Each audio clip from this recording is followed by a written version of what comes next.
Everyone, मैं Kapil Kadian your science guruji. इस video के अंदर आपके लेके हैं most important conversion reaction for your board exam. तो chapter aldehyde ketone and carboxylic acid की वो सभी इंपॉर्टेंट कन्वर्जन आज आपको कराने वाले हैं जो आपके एग्जाम्स में बार बार पूछ ली जाती हैं। तो फर्स्ट हमारे पास benzoic acid convert into benzaldehyde. तो बेंजोइक एसिड क्या होता है? बेंजीन के ऊपर COOH ग्रुप। किसमें कन्वर्ट करना है बच्चों इसको? बेंजल्डिहाइड के अंदर, बेंजीन के ऊपर CHO ग्रुप के अंदर। तो पहला स्टेप हमारे पास क्या रहेगा इसके अंदर? जब हम क्या डालेंगे बच्चों? फोस्फोरस पेंटाक्लोराइड, या तो PCl5 डालिए या फिर इसके अंदर आप क्या डाल सकते हैं? थायनाइल क्लोराइड। तो यहाँ पर जो फॉर्मेशन होगी बच्चों, Cl किसको रिप्लेस करेगा? OH ग्रुप को। तो ये बन जाएगा बेंजोइल क्लोराइड, बेंजीन के ऊपर COCl। अब इसके अंदर आपने फिर फर्दर क्या करनी है बच्चों? रिडक्शन करनी है। और रिडक्शन के लिए हाइड्रोजन ऐड करोगे in the presence of a palladium और BaSO4 बेरियम सल्फेट। इसको हम बोलते हैं रोजनमंड रिडक्शन। ये रोजनमंड रिडक्शन रिएक्शन आपकी जो नेम रिएक्शन रहेगी एग्जाम के लिए। तो यहाँ पर क्या होगा भाई? फिर हाइड्रोजन ऐड हो जाएगी तो ये बेंजल्डिहाइड के अंदर डायरेक्ट ही चेंज हो जाएगा। सेकंड जो हमारे पास कन्वर्जन रिएक्शन है बच्चों, ये भी काफ़ी इंपॉर्टेंट है। Ethyl benzene convert into benzoic acid.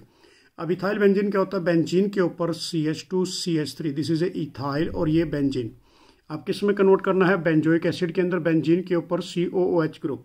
अब इस केस में सबसे पहले आप क्या करोगे बच्चों? स्ट्रॉन्ग ऑक्सीडाइजिंग एजेंट डाल दोगे। यहाँ पर KMnO4 पोटासियम परमैग्नेट और KOH, मतलब यहाँ पर बेस के साथ भी रिएक्शन करोगे। जैसे इसको फर्दर हीट करते हैं बच्चों, हमारे पास इंटरमीडिएट कंपाउंड बनेगा। यहाँ पर बेंजीन के ऊपर COO नेगेटिव और प्लस, उसके साथ यहाँ पर बॉन्ड के रूप में K पॉजिटिव। जैसे इसकी फर्दर हाइड्रोलिसिस करोगे तो डायरेक्ट ही क्या बन जाएगा? Benzoic acid. तो ये इंपॉर्टेंट रिएक्शन है और ये बेसिकली बच्चों कंपाउंड A और कंपाउंड B के नाम से भी एग्जाम्स में पूछ ली जाती है। यहाँ पर आपको ये कैटलिस्ट दे दिया जाएगा, इधर भी कैटलिस्ट दे दिया जाएगा। नेक्स्ट जो थर्ड हमारे पास कन्वर्जन रिएक्शन है बच्चों, वो है प्रोपेनॉन कन्वर्ट इनटू प्रोपेन। अब प्रोपेनॉन कौन सा ग्रुप होता है भाई? कीटोन ग्रुप होगा। तो ये CH3C double bond O CH3, this is A propanone. इसको हम प्रोपेनॉन कहते हैं। अब किस में कन्वर्ट करना है आपने इसको? प्रोपीन के अंदर, मतलब CH3CH डबल बॉन्ड यहाँ पर CH2। अब फर्स्ट इसमें आपने क्या डाल दिया बच्चों? कीटोन के अंदर सोडियम बोरोन हाइड्राइड, मतलब इसकी रिडक्शन करनी है, रिड्यूसिंग एजेंट डाल दिया बच्चों। तो यहाँ से हाइड्रोजन एक ऑक्सीजन के साथ ऐड होगी और एक इस कार्बन के साथ, और यहाँ से डबल बॉन्ड की क्लीवेज होगी। तो ये हमारे पास क्या बन गया? सेकेंडरी अल्कोहल की फॉर्मेशन आ गई। CH3CH के ऊपर OH और ये CH3 ग्रुप। जैसे इसके अंदर हम क्या डालते हैं? कंसनट्रेटेड H2SO4 डालेंगे बच्चों। जैसे ही हीट करते हैं तो ये हमारे पास अल्फा कार्बन और इसके नेक्स्ट वाला ये बीटा। तो अल्फा कार्बन से OH ग्रुप रिप्लेस होगा और बीटा से हाइड्रोजन, और अल्फा और बीटा के बीच में क्या जाएगा? Double bond. तो किसकी फॉर्मेशन मिल जाएगी आपको? CH3 single bond CH double bond CH2, this is A propane की फॉर्मेशन आपको मिल जाएगी। बहुत अच्छे तरीके से आपने इसको लर्न करना है बच्चों। नेक्स्ट जो हमारे पास रिएक्शन रहेगी, फोर्थ रिएक्शन, ये बोर्ड की टॉपर रिएक्शन है ये वाली भी। Acetic acid convert into methane. अब एसिटिक एसिड से किस में कन्वर्ट करना है बच्चों? मीथेन के अंदर। अब देखिए इसके अंदर एसिटिक एसिड का फॉर्मूला क्या होता है? CH3COOH। ये एसिटिक एसिड है जिसको इथेनोइक एसिड कहते हैं। अब इसमें फर्स्ट स्टेप आपने क्या डाल दिया? Sodium hydroxide NaOH। अब यहाँ से Na किसको रिप्लेस करेगा? इस हाइड्रोजन को, और यहाँ से H और इधर से OH, ये वाटर मॉलिक्यूल बाहर निकलेगा बच्चों। तो ये हमारे पास बन गया सोडियम एसीटेट। अब ये जो सोडियम एसीटेट बना है बच्चों, और इसके अंदर आपने क्या डालना है? Soda lime. सोडा लाइम का मतलब क्या होता है भाई? NaOH और कैल्शियम ऑक्साइड 3:1 के अंदर। 3 मतलब सोडियम हाइड्रोक्साइड 3 में होगा और कैल्शियम ऑक्साइड 1 में होगा। जैसे इसको फर्दर हीट करते हैं तो यहाँ से हाइड्रोजन इस मिथाइल के पास आ जाएगी, तो ये CH4 बन जाएगा बच्चों, और प्लस बाय प्रोडक्ट क्या निकलेगा? Na2CO3 निकल जाएगा। और यहाँ से लेकर इस रिएक्शन को हम बेसिकली क्या बोलते हैं बच्चों? This is a most important reaction, decarboxylation reaction कहते हैं। ये आपकी नेम रिएक्शन रहने वाली है। जो मैंने पहली वीडियो डाली थी उसके अंदर ये सभी नेम रिएक्शन कराई थी। नेक्स्ट हमारे पास जो कन्वर्जन रहेगी, नेक्स्ट कन्वर्जन हमारे पास है बच्चों इथाइन कन्वर्ट इनटू इथेनॉल। अब इथाइन से आ जाए बच्चों ये, या फिर इसको एसिटाइलिन भी कहते हैं। अब इस केस में CH ट्रिपल बॉन्ड CH। अब क्या बनाना है आपने? इसको इथेनॉल बनाना है, मतलब एल्डिहाइड ग्रुप बनाना है, CH3C डबल बॉन्ड H। अब इसके अंदर बच्चों क्या डालना है आपने? भाई देखो सिंपल सी रिएक्शन है। इसमें मरकरी सल्फेट डालोगे आप, HgSO4 और H2SO4। अब इसके अंदर जो हमारे पास फॉर्मेशन आएगी बच्चों, क्योंकि वाटर डलता है इसके अंदर HOH, तो ये जो H ग्रुप है वो कहाँ पर जाएगा? इस कार्बन के साथ। OH ग्रुप कहाँ पर जाएगा? इसके साथ। तो यहाँ से ट्रिपल बॉन्ड डबल बॉन्ड में कन्वर्ट हो जाएगा, तो ये इनोल फॉर्म बन जाएगी, एल्कोहलिक। तो CH2 डबल बॉन्ड CH और इसके ऊपर OH ग्रुप आ गया। अब इसके अंदर बच्चों आपने क्या करना है फर्दर भाई, इसकी टोटोमेरिज्म करनी है। टोटोमेरिज्म का मतलब क्या होता है कि shifting of A hydrogen, hydrogen को शिफ्ट करना है कहाँ पर, यहाँ पर मैं लिख देता हूँ 1 और 3 हाइड्रोजन को आपने क्या करना है, शिफ्टिंग करनी है बच्चों। और ये जब शिफ्ट होगा उस प्रोसेस को हम क्या बोलते हैं, दिस इज ए टोटोमेरिज्म कहते हैं। अब यहाँ पर ये टोटोमेरिज्म बन गया हमारे पास। अब इस केस में देखिए OH किसके पास जाएगा, इस कार्बन के पास चला जाएगा, तो ये बन जाएगा CH3 और यहाँ से बॉन्ड की फॉर्मेशन डायलेट हो जाएगी बच्चों और ये एल्डिहाइड ग्रुप में चेंज हो जाएगा। नेक्स्ट जो कन्वर्जन रहेगी हमारे पास काफ़ी इंपॉर्टेंट है, ethanol convert into 3 hydroxy butanol. अब देखिए इसमें क्या क्या पूछा गया है भाई, जब 3 हाइड्रोक्सी ब्यूटेनॉल की बात आती है तो समझ लेना कौन सी रिएक्शन हमारे पास आ गई बच्चों, एल्डोल रिएक्शन आ गई, एल्डोल कंडेंसेशन आ गई, या फिर इसको क्रॉस एल्डोल की फॉर्म में, इनमें से कोई भी रिएक्शन हो सकती है। अब इथेनॉल हमारे पास क्या होता है, CH3 CHO ग्रुप होता है, इसमें डाइल्यूट NaOH डाल दिए। तो यहाँ जैसे ही हम डाइल्यूट NaOH डालते हैं बच्चों, इसको 2 टाइम लेके चलते हैं भाई, 2 टाइम्स लेंगे तो हमारे पास डायरेक्टली क्या बन जाएगा, 3 हाइड्रोक्सी ब्यूटेनॉल बन जाएगा। तो ये काफ़ी इंपॉर्टेंट रिएक्शन है जिसको एल्डोल रिएक्शन कहते हैं। क्या बोलेंगे बच्चों, इसको एल्डोल रिएक्शन। इसको डिटेल में मैंने अपने वो जो नेम रिएक्शन हमने कराई थी उसमें कराया हुआ है बच्चों। नेक्स्ट हमारे पास जो 7th कन्वर्जन रिएक्शन है, बेंजल्डिहाइड कन्वर्ट इनटू बेंजोफिनॉल। अब बेंजल्डिहाइड क्या होता है भाई, बेंजीन के ऊपर CHO ग्रुप और किस में कन्वर्ट करना है, बेंजोफिनोन के अंदर, मतलब C6H5CO C6H5। तो पहला स्टेप इसके अंदर मैं क्या करूंगा बच्चों, स्ट्रॉन्ग ऑक्सीडाइजिंग एजेंट डाल दूंगा K2Cr2O7 in the presence of A acid. तो ये जो बेंजल्डिहाइड है ये बेंजोइक एसिड में कन्वर्ट हो जाएगा, बेंजीन के ऊपर COOH ग्रुप। जैसे इसके अंदर क्या डालूंगा, PCl5 या फिर SOCl2, तो ये किस में कन्वर्ट होगा बच्चों, this is A benzoyl chloride के अंदर। अब इसके अंदर फर्दर आपने क्या ऐड करना है, बेंजीन ऐड कर देना है, C6H6 ऐड करोगे in the presence of a Lewis acid catalyst, जिसको हम बोलते हैं AlCl3 एनहाइड्रस। तो यहाँ से बच्चों क्या निकलेगा फिर भाई, यहाँ से H के साथ ये जो बेंजीन का आपने ये है ना, ये बेंजीन वाला, यहाँ से H और इधर से Cl निकलेगा, तो ये C6H5CO और ये C6H5 जुड़ जाएगा, जिसको हम क्या बोलेंगे, बेंजोफिनोन कह देंगे। तो ये काफ़ी इंपॉर्टेंट कन्वर्जन है ये भी आपके लिए। नेक्स्ट जो हमारे पास कन्वर्जन रही है बच्चों 8 नंबर में, toluene convert into benzoic acid. Toluene क्या होता है भाई साहब, कि बेंजीन के ऊपर मिथाइल ग्रुप होता है, इसमें आपने क्या डालना है बच्चों, डायरेक्ट ही एसिडिक KMnO4 डाल दीजिए, तो डायरेक्ट ही किसमें कन्वर्ट हो जाता है, बेंजोइक एसिड के अंदर। काफ़ी इंपॉर्टेंट है toluene convert into benzoic acid. Next हमारे पास जो 9th कन्वर्जन रिएक्शन है बच्चों, काफ़ी बार बोर्ड एग्जाम्स में ऑलरेडी पूछी गई है भाई, कि methyl bromide convert into acetic acid. कि मिथाइल ब्रोमाइड क्या होता है, CH3Br होता है बच्चों। एसिटिक एसिड क्या होता है, CH3COOH होता है।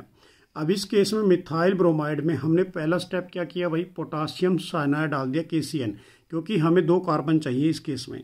तो जैसे ही हमने डाला तो यहाँ से K और Br बाई प्रोडक्ट निकला और CN अटैच हो गया किसके साथ, इस मिथाइल के साथ। तो ये हमारे पास बन गया इथेन नाइट्राइल। और जैसे ही हम इसके अंदर बच्चों पार्शियल हाइड्रोलिसिस करते हैं, पार्शली हाइड्रोलिसिस करते हैं, तो उस केस में हमारे पास क्या बनेगा फिर, CH3CO और ये NH2, this is A amide group बन गया, this is A ethane amide. अब इसकी फर्दर हाइड्रोलिसिस करोगे बच्चों तो डायरेक्टली हमारे पास क्या बनेगा, एसिटिक एसिड। जैसे इसकी बच्चों फर्दर हाइड्रोलिसिस करते हैं तो हमारे पास क्या बनेगा, इसके अंदर acetic acid plus ammonia as a by product निकलेगा। नेक्स्ट जो हमारे पास 10th कन्वर्जन रिएक्शन है, acetophenone convert into benzoic acid. Acetophenone क्या होता है भाई, बेंजीन के ऊपर COCH3 होता है, इसके अंदर आपने क्या डाल दिया, स्ट्रॉन्ग ऑक्सीडाइजिंग एजेंट डाल दिया H पॉजिटिव की प्रेजेंस में, तो डायरेक्टली क्या बन जाता है, बेंजोइक एसिड। काफ़ी इंपॉर्टेंट कन्वर्जन है ये भी। नेक्स्ट जो हमारे पास 11th कन्वर्जन रिएक्शन रहेगी बच्चों, वो है benzoic acid convert into aniline. तो बेंजोइक एसिड क्या होता है, बेंजीन के ऊपर COOH ग्रुप होता है। अब ये किस में कन्वर्ट करना है, एनालिन के अंदर, बेंजीन के ऊपर NH2 ग्रुप। अब इसके अंदर पहला स्टेप हमने क्या डाल दिया, अमोनिया डाल दिया, और जैसे इसको फर्दर हीट किया तो यहाँ से NH2 ग्रुप अटैच हो जाएगा CO के साथ, और यहाँ से H और इधर से OH, water molecule as a by product निकलेगा। तो ये हमारे पास क्या बन गया, this is a benzamide. अब इसके अंदर आपने क्या करनी है बच्चों, नेम रिएक्शन है जिसको बोलते हैं Hofmann bromide degradation reaction, Br2 और QH डाल देंगे, तो वो किसको रिप्लेस करेगा, यहाँ से CO ग्रुप को रिप्लेस कर देगा, जिसको स्टेप डाउन रिएक्शन कहते हैं, और NH2 ग्रुप अटैच हो जाएगा इस बेंजीन के साथ। तो ये बेंजोइक एसिड से किस में कन्वर्ट हो गया, एनालिन के अंदर। तो काफ़ी इंपॉर्टेंट है ये रिएक्शन। नेक्स्ट हमारे पास रहेगी बच्चों 12th रिएक्शन की ब्रोमोमीथेन कन्वर्ट इनटू इथेनॉल। अब ब्रोमोमीथेन क्या होती है भाई, मिथाइल के साथ Br, this is A bromomethane. अब किस में कन्वर्ट करना है, इथेनॉल के अंदर CH3 CH2 OH के अंदर। अब इसके अंदर हमें कार्बन 2 चाहिए बेसिकली बच्चों, फिर हम क्या ऐड करेंगे इसके अंदर, पोटासियम साइनाइड KCN ऐड कर देंगे, तो इधर से KBr बाहर निकलेगा, CN अटैच हो जाएगा मिथाइल के साथ, तो ये बन गया हमारे पास CH3 C triple bond N। अब जैसे ही इसकी फर्दर हाइड्रोलिसिस करते हैं बच्चों नाइट्राइल ग्रुप की, तो ये किस में चेंज होगा, this is A completely hydrolysis कर रहे हैं तो ये डायरेक्टली किस में चेंज हो गया, इथेनोइक एसिड के अंदर।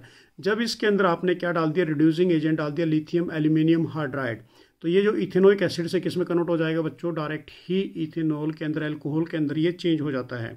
नेक्स्ट जो हमारे पास कन्वर्जन रिएक्शन है 13 वाली बच्चों, ये भी काफ़ी इंपॉर्टेंट है। देखिए कि benzene convert into meta nitro benzoic acid. अब बेंजीन क्या होती है भाई साहब, C6H6 होती है, इसकी स्ट्रक्चर है किस में कन्वर्ट करना है, मेटा नाइट्रो, ये मेटा पे है, नाइट्रो है बच्चों, और ये बेंजोइक एसिड बन गया। तो पहला स्टेप आपने क्या किया, इसके अंदर फ्रीडल क्राफ्ट एल्काइलेशन करते हैं, तो मिथाइल क्लोराइड डाल दिया, ठीक है, in the presence of anhydrous AlCl3। तो जो मिथाइल ग्रुप है दिस इज ए इलेक्ट्रोफाइल, इसकी पोजीशन इप्सो पे जाएगी, तो ये हमारे पास क्या बन गया, बेंजीन के ऊपर CH3, this is A toluene. अब इसके अंदर हम क्या डालते हैं, KMnO4 डालते हैं, this is a strong oxidising agent on the presence of a base. तो ये डायरेक्टली टोलिन से क्या बन जाता है बच्चों, बेंजोइक एसिड बन जाता है, जो प्रिपरेशन रिएक्शन के अंदर था। अब इसमें हमने क्या डालना है, नाइट्रिक एसिड कंसंट्रेटेड फॉर्म में, H2SO4 कंसंट्रेटेड फॉर्म में। जो यहाँ से नाइट्रो इलेक्ट्रोफाइल निकलेगा बच्चों, उसकी पोजीशन कहाँ पर जाएगी, मेटा पे जाएगी। क्यों जाएगी, क्योंकि जो कार्बोक्सिलिक ग्रुप है ये -R इफेक्ट शो करता है। ये काफ़ी इंपॉर्टेंट कन्वर्जन है, ये भी आपके बोर्ड के लिए, तो डिटेल में इसको आपने लर्न करना है और रिटर्न में प्रैक्टिस ज़्यादा से ज़्यादा करनी है। नेक्स्ट कन्वर्जन हमारे पास है बच्चों, benzene convert into para nitro benzoic acid. अब बेंजीन बेसिकली क्या होती है बच्चों, ये होती है C6H6, ये आपका स्ट्रक्चर रहेगा। अब ये किस में कन्वर्ट करना है, पैरा नाइट्रो बेंजोइक एसिड के अंदर। तो पैरा पे नाइट्रो है बच्चों और ये बेंजोइक एसिड। तो पहला हमने फर्स्ट स्टेप क्या किया, जैसे कि हमने प्रीवियस रिएक्शन में किया था, इसकी फ्रीडल क्राफ्ट एल्काइलेशन करते हैं, मिथाइल क्लोराइड की इसमें ऐड करेंगे in the presence of a Lewis acid catalyst, जिसको AlCl3 कहते हैं एनहाइड्रस फॉर्म में। तो ये मिथाइल ग्रुप रहेगा basically, this is a electrophile, इसकी पोजीशन कहाँ पर जाएगी बच्चों, इप्सो पे। तो ये बन गया हमारे पास methyl benzene, this is known as a toluene. अब जब इसके अंदर हम क्या डालते हैं, कंसंट्रेटेड HNO3 और कंसंट्रेटेड H2SO4 इकट्ठा डालते हैं बच्चों, तो यहाँ से NO2 पॉजिटिव इलेक्ट्रोफाइल है, उसकी पोजीशन कहाँ पर जाएगी, पैरा या ऑर्थो पे, क्योंकि पैरा आइसोमर मैक्सिमम क्या होता है बच्चों, मेजर प्रोडक्ट होता है। अब ये पैरा पे क्यों जाएगा, क्योंकि यहाँ पर हमारे पास +R इफेक्ट शो हो रहा है, तो इसकी पोजीशन हमेशा कहाँ पर जाएगी, ऑर्थो या पैरा पे। तो ये नाइट्रो कहाँ पर आ गया बच्चों, पैरा पोजीशन पे। जैसे ही इसके अंदर फर्दर आपने एल्केलाइन KMnO4 डालोगे, तो ये डायरेक्ट ही क्या बना देगा, मिथाइल ग्रुप को, जो ये पड़ा है ऊपर बच्चों, इसको बेंजोइक ग्रुप मतलब कार्बोक्सिलिक ग्रुप के अंदर चेंज कर देगा। तो ये बन जाएगा हमारे पास para nitro benzoic acid. Next जो कन्वर्जन रिएक्शन हमारे पास 15 वाली है बच्चों, ये काफ़ी इंपॉर्टेंट है, इथेनॉल कन्वर्ट इनटू प्रोपेनॉल। अब इथेनॉल क्या होता है भाई, बेंजीन, देखिए यहाँ पर इथेनॉल क्या होगा, एल्डिहाइड ग्रुप होगा, CH3 CHO ग्रुप। अब किस में कन्वर्ट करना है, कीटोन ग्रुप के अंदर, CH3 CO CH3 के अंदर। तो पहला स्टेप हमने क्या किया, इसके अंदर मैग्नीशियम, यहाँ पर मिथाइल मैग्नीशियम ब्रोमाइड डाल दिया, जिसको ग्रिग्नार्ड रिएजेंट कहते हैं, in the presence of a dry ether. Second step इसकी हाइड्रोलिसिस कर दी बच्चों, तो ये हमारे पास क्या बनेगा, सेकेंडरी अल्कोहल बन जाएगा, CH3 CH और इसके ऊपर OH ग्रुप और ये मिथाइल। अब जब इसमें आपने जोन्स रिएजेंट डाल दिया, क्रोमिक एसिड जिसे कहते हैं CrO3, तो ये डायरेक्टली यहाँ से बच्चों क्या बना लेगा, कीटोन ग्रुप बना लेगा, क्योंकि सेकेंडरी अल्कोहल से डायरेक्टली क्या बनता है, कीटोन बनता है, इसकी कीटोन की प्रिपरेशन भी है। नेक्स्ट जो हमारे पास कन्वर्जन रिएक्शन है बच्चों, ये भी काफ़ी इंपॉर्टेंट है, benzene convert into meta nitro acetophenol. अब बेंजीन स्ट्रक्चर ये है, अब किस में कन्वर्ट करना है, ये मेटा पे नाइट्रो होगा बच्चों और एसीटोफिनॉल। अब इसमें आपने सबसे पहले क्या डाल दिया, कंसंट्रेटेड H2SO4 और कंसंट्रेटेड HNO3। तो नाइट्रो की पोजीशन जो NO2 पॉजिटिव इलेक्ट्रोफाइल है, उसकी पोजीशन कहाँ पर जाएगी, इप्सो पे। तो ये हमारे पास बन जाएगा नाइट्रो बेंजीन। अब जैसे इसके अंदर फ्रीडल क्राफ्ट एसाइलेशन रिएक्शन करते हैं बच्चों, ऊपर -R इफेक्ट शो होगा, तो यहाँ से COCH3 ग्रुप अटैच हो जाएगा कहाँ पर, मेटा पोजीशन पे, क्योंकि -R इफेक्ट है। तो ये हमारे पास बनेगा meta nitro acetophenol. Thanks for watching. तो नेक्स्ट वीडियो के अंदर फिर आपके लिए कुछ इंपॉर्टेंट क्वेश्चन लेके आएंगे। तब तक जय हिंद जय भारत।